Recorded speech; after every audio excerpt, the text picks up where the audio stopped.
1947, Los Angeles. A quiet January morning in a residential neighborhood. A mother walks with her young daughter through a vacant lot on South Norton Avenue. The child looks ahead and points. "Mommy, look." A mannequin. The mother's eyes focus. She stops cold. It isn't a mannequin. It's the body of a young woman, cut in half at the waist, pale, drained of blood, her face carved into a grotesque smile. That discovery would become one of the most shocking unsolved murders in American history. The newspapers gave her a name: the Black Dahlia. Like and subscribe, because I share chilling mysteries and eerie stories like this every single day. And tonight, we unravel the haunting case of Elizabeth Short, the Black Dahlia. Police rushed to the scene, the neighborhood filled with detectives, journalists, gawkers. The body was posed, her arms stretched above her head, her lower half placed neatly a foot away. There was no blood at the scene.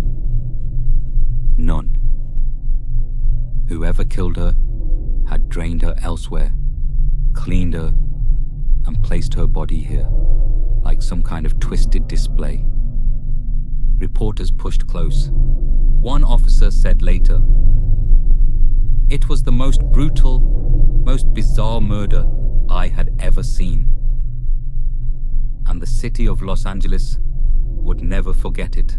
Elizabeth Short was just 22, born in 1924 in Boston. Her father abandoned the family when she was a child. She grew up poor, dreaming of something bigger.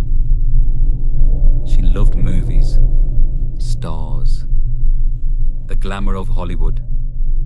In her late teens, she moved around: Florida, Massachusetts, finally California. She became known for her beauty: dark hair, porcelain skin, red lips. Men called her the Black Dahlia, a play on The Blue Dahlia, a film noir that had just been released. But beneath the beauty, by the mid-1940s, Elizabeth was living in Los Angeles. She wanted to act, to model, but work was scarce. She drifted between cheap hotels, apartments, and friends' couches. Some described her as quiet. Others said she was flirtatious. She wanted attention. But she also wanted safety. She wrote letters to her mother claiming she was successful. But the truth was different. She struggled for money. She relied on men. She lived on the edge of Hollywood, close enough to see the lights, but never part of them. And in January 1947, on January 9th, 1947, Elizabeth was last seen alive. She had been with Robert "Red" Manley, a salesman. He drove her from San Diego back to Los Angeles. He left her at the Biltmore Hotel. Elizabeth told him she was meeting her sister. Witnesses said she made phone calls from the lobby. And then, she vanished. For nearly a week. No one saw her. Until her body appeared in that vacant lot.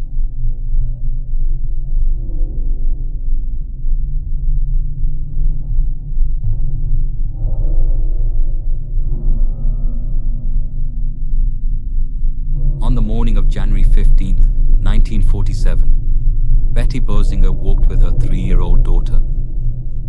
She saw what she thought was a mannequin. She stepped closer and froze. Elizabeth's body was white as marble, her skin scrubbed clean.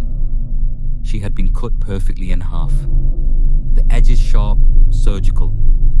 Her face was mutilated, her mouth slashed into a wide smile, the Glasgow smile. Her body was posed deliberately, hands above her head, her torso twisted, her lower half arranged separately. There was no blood, none at all. She had been killed somewhere else and staged here. Detectives studied the body. Elizabeth's organs had been removed, her intestines tucked neatly beneath her. The cuts were precise, no jagged edges. Whoever did this knew anatomy. The complete draining of her blood, the cleaning of her body. This was not a frenzied killing. It was deliberate, controlled, cold. The brutality and the precision suggested a sadistic mind with medical skill. But who?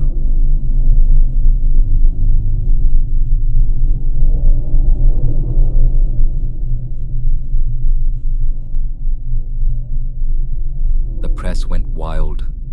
The Los Angeles Examiner splashed her story across front pages.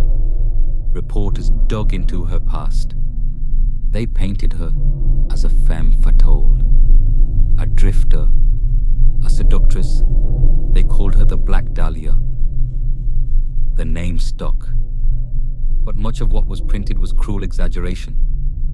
They twisted her life into a Hollywood noir fantasy, and Elizabeth Short became a legend.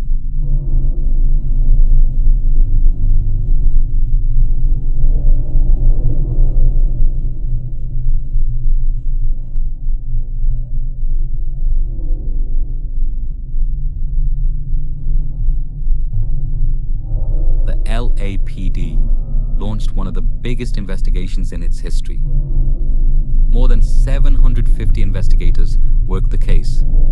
They interviewed over 150 suspects, followed thousands of leads. But the clues went nowhere. The case was complicated by the media frenzy. Tips flooded in, most false. The crime scene had been compromised by onlookers. Despite the size of the investigation, progress was slow. The killer was always one step ahead.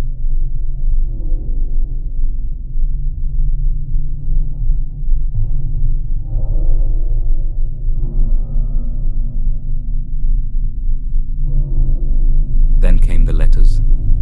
On January 23rd, the Los Angeles Examiner received an envelope. Inside was Elizabeth's birth certificate, personal papers, and an address book. The letters were cut and pasted from newspapers. Like a ransom note, more notes followed. Some mocking, some confessing. The writer signed them the Black Dahlia Avenger. The LAPD believed many were hoaxes, but some seemed genuine. The killer was playing a game.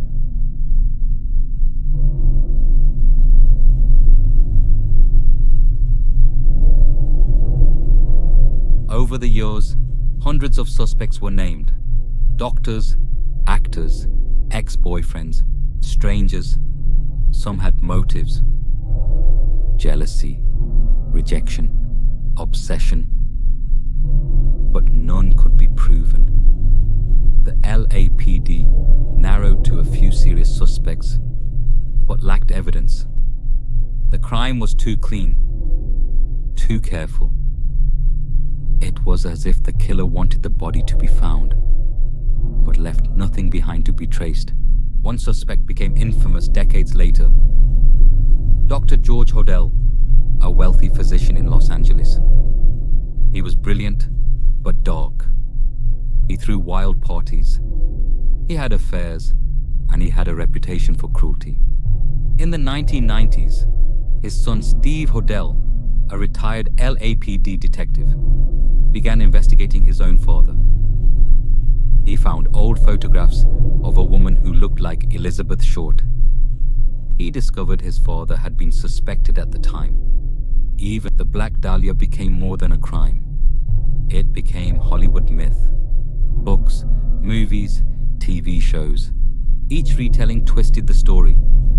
Elizabeth became a symbol of the dark side of the dream. The starlet who never was. The woman consumed by the city's shadows. Her murder became legend. The Black Dahlia was no longer just a victim. She was an icon of Los Angeles noir.